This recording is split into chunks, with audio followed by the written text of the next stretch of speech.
issues and supporting associates now and in the future.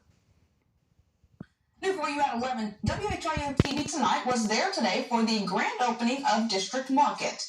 The Wayne Avenue Market is filled with 5 merchants that sell everything from soul food to cookies to egg rolls.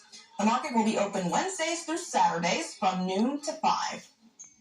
And also new for you tonight, astronomers have a new mind-blowing portrait of the Milky Way. Take a look at it. Scientists with the National Science Foundation used a dark energy camera through a telescope in Chile. Over 2 years, the camera took more than 21,000 exposures that show more than 3 billion new celestial objects. A leading NSF director said the results were like taking a group photo of over 3 billion people, and every single individual is recognizable. The director said astronomers will be poring over this new detailed portrait of the Milky Way for decades to come. And now, your Storm Center 7 forecast with meteorologist Gauthreaux III.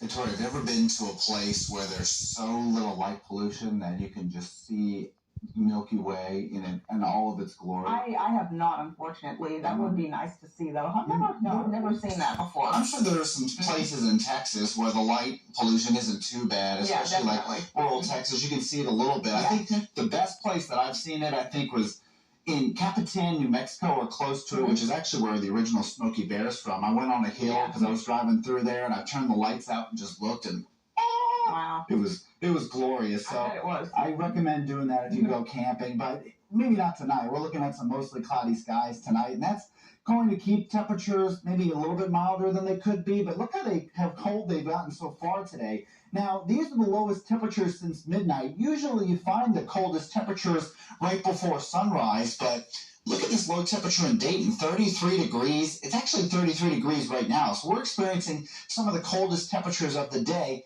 at this moment. We're already a little bit cooler than this time yesterday, so 11, 17, 18 last night.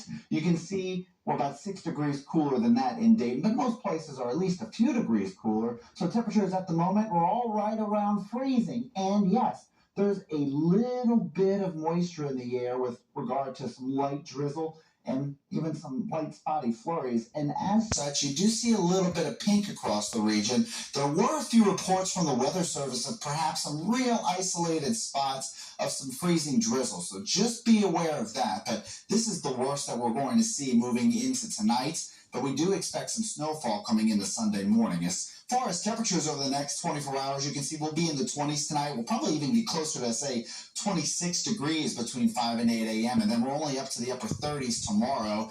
And we're looking at some pretty nice conditions at the moment, but temperatures, like I mentioned, are in the low 30s. So the Futurecast shows some pretty quiet conditions moving into the overnight hours. As we move into Saturday afternoon, we'll probably even see the cloud cover break up a little bit, hopefully some sunshine.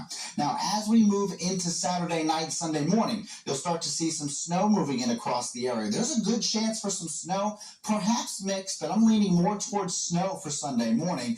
And I'll say most of us will probably at least get an inch, if not even close to 2 inches. But the fact is that temperatures are going to be right around that freezing mark, and if they're above average, which is what we're predicting, then we'll see minimal impacts on the roads. This means we won't see accumulation on grasses, gardens, yards, that sort of thing. So this is something we'll have to watch. But we definitely are expecting some snowfall moving into Sunday morning. Now, as we move to the rest of the week, again, temperatures don't really change too much where we typically are this time of year anyway, but we do have another chance of some rain-snow mix as we move into Wednesday.